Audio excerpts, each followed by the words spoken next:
하세요. 저는 결혼한 지 3년 된 20대 후반 가정주부입니다. 아직 아이는 없습니다. 저희 부부는 대학교에서 만나 줄곧 친구로 지내다가 졸업 이후에 연애를 하기 시작해 2년 만에 결혼식을 올렸습니다. 부부 사이에는 크게 문제될 만한 일이 없는데 시댁 때문에 남편과 저 모두 스트레스를 받아 미칠 지경이네요. 저희 부부는 맞벌이를 하고 있고 각자 수입은 알아서 관리합니다. 남편은 중견기업에서 근무하는데 연봉은 4천이 좀 넘습니다. 저도 결혼 전에는 회사 생활을 했었지만 잦은 야근과 과도한 업무로 몸이 안 좋아져서 지금은 커피 전문점을 운영하고 있습니다. 다행히 커피 전문점이 꽤 잘 되는 편이라 월 순수익으로 800 정도는 가져가고 있습니다. 매달 조금씩 변동이 있긴 하지만 대기업 못지않은 수준입니다. 사실 제가 커피 전문점을 시작할 수 있었던 건 친정 부모님의 도움이 컸습니다. 친정 아버지는 작게 사업을 하시고 부동산 자산이 좀 있으세요. 아버지 건물에서 시작한 덕분에 여러 가지 혜택을 많이 본 경우입니다. 반면에 시댁은 경제적 상황이 여유롭지 못한 편입니다. 남편이 4살이나 되었을 무렵 남편의 친아버지는 바람을 폈고 시모가 양육권을 갖는 조건으로 이혼을 하셨대요. 그리고 시모도 얼마 지나지 않아 재혼을 했고요. 재혼한 상대와의 사이에서 지금의 신우가 태어났다고 합니다. 바람난 전 남편의 아들이라는 이유로 시모는 자기 친아들임에도 불구하고 남편을 그렇게 힘들게 했다고 해요. 고등학교 들어가면서는 제대로 문제집 한 권 사주지 않아서 남편은 아르바이트를 시작해야만 했고요. 대학에 들어와서도 편의점과 식당을 가리지 않고 알바해서 등록금 대고 자기 힘으로 졸업했어요. 반면에 신우는 남편 표현을 빌자면 생각 없이 개념 없이 사는 사람입니다. 고등학교 다닐 때부터 워낙 문제가 많아서 강제 전학을 한 번 당했대요. 그래도 정신을 못 차려서 결국엔 퇴학을 당했고요.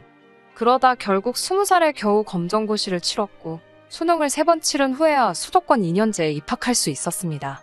하지만 남편이 대학을 졸업할 무렵 시모는 불의의 사고로 다시 혼자가 되었습니다. 남은 건 사망보험금과 신우뿐이었죠. 그러자 시모는 남편에게 한 달에 생활비 명목으로 100만 원씩 달라고 그러더래요. 마음 여리고 착한 남편은 시모와 신우의 사정을 모른 척 할 수 없어서 알겠다 했고 그게 지금까지 이어지고 있었고요. 수입도 각자 관리하고 있었고 남편이 시모에게 자식된 도리를 하는 거니까 그 자체에 제가 관여할 이유는 없었습니다.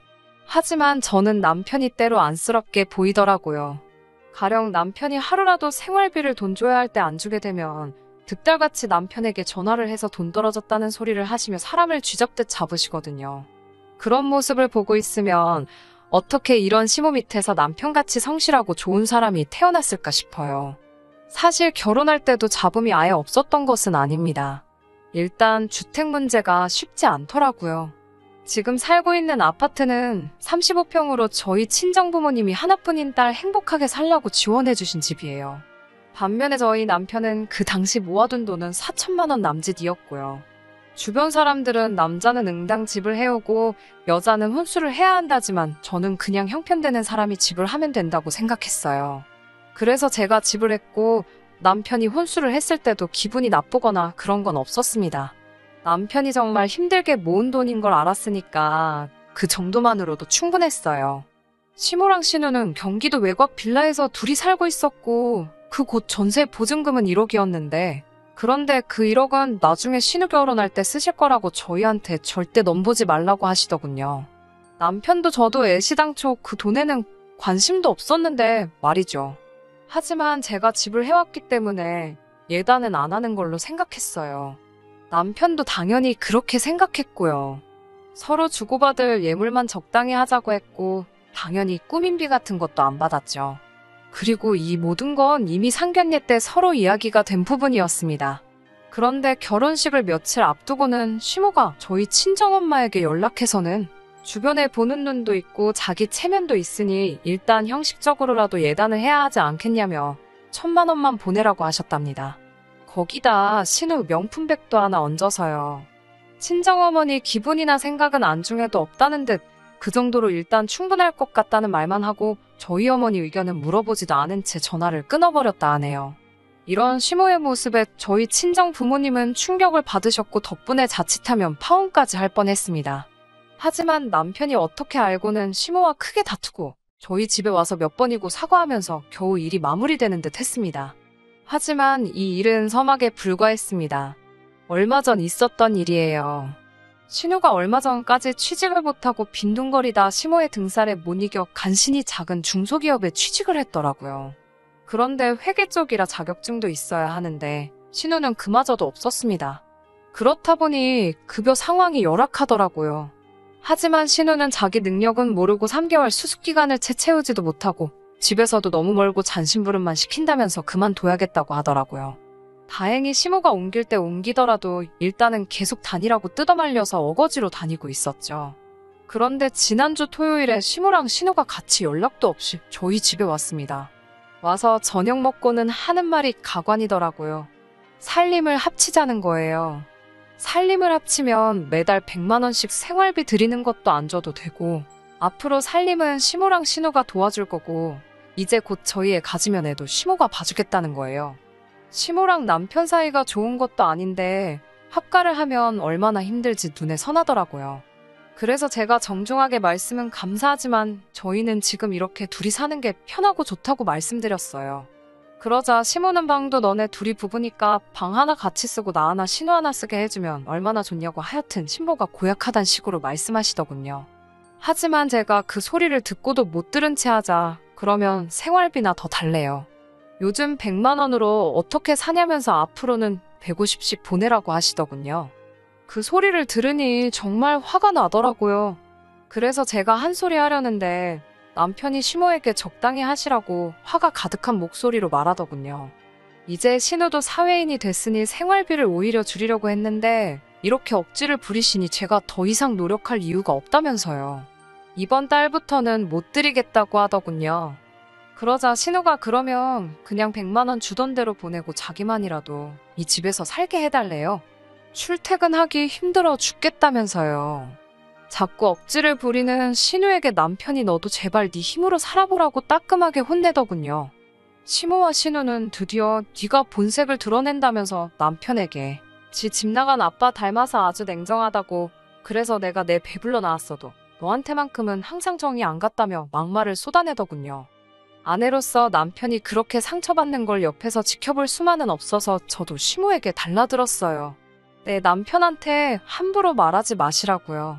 조금이라도 어른 대접 받고 싶으시면 어른답게 말씀하시라고요. 그리고 신우한테도 너 함부로 떠들지 말라고 그 입 찢어버린다고 했어요. 그러자 시모가 어디 감히 내 딸한테 그따위로 말하냐면서 제 뺨을 때리더군요.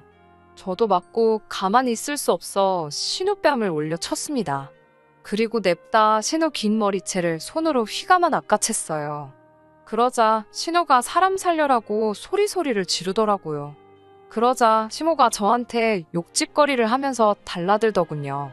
제가 신우 머리를 더 강하게 잡아 올리자 신우가 시모에게 엄마 그냥 미안하다고 해. 빨리. 이러면서 난리가 났어요.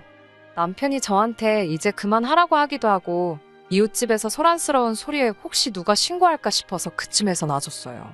제 손에는 신우 머리카락이 한 움큼 들려있더라고요. 시모는 남편에게 저런 걸 데리고 사는 네 놈도 불쌍하다고 그러자 남편이 제 와이프에게 함부로 말하시면 저도 더는 가만히 안 있겠다고 하며 시모를 노려보더라고요. 시모는 저희더러 미쳤다면서 뒷걸음질을 치며 도망을 갔고요. 그리고 그날 이후로 정말 생활비 지원이며 명절에 용돈 드리던 거 이거저거 해드리던 거 얄짤없이 전부 다 끊었습니다. 그러자 시모랑 신우에게 번갈아가며 전화가 오더라고요. 그렇지만 남편이 이번엔 정말로 독하게 마음을 먹었는지 받지 말라고 아무 대꾸도 하지 말라고 저에게 신신당부를 했어요. 오로지 우리 둘이 행복하게 사는 데만 집중하자고요. 나중에 전에 들은 이야기지만 신우는 결국 그 직장마저도 성실하게 다니지 못해서 입사 2달을 채 못 채우고 잘렸다고 해요. 그리고 살던 빌라도 건물주가 전세금을 올린다고 해서 결국 반지하로 이사를 했고요. 그 이후로 신우는 이런저런 아르바이트를 전전하고는 있고요. 시모는 그 와중에 돈 얼마 벌어보겠다고 동네 아저씨들하고 지저분한 소문이 나서 얼굴도 못 들고 다닌다더군요. 저희 부부는 그 사건 이후로 더욱 서로에게 의지가 돼주며 행복한 결혼 생활을 이어나가고 있습니다. 가끔 남편에게 그래도 친어머니인데 그립지 않냐고 하면 그 어머니에게 받았던 사랑보다 더 큰 사랑을 제가 주고 있기 때문에 자긴 이미 충분히 만족스럽다고 이야기합니다. 내일 하루는 오늘 하루보다 남편을 더 사랑해 주려고요.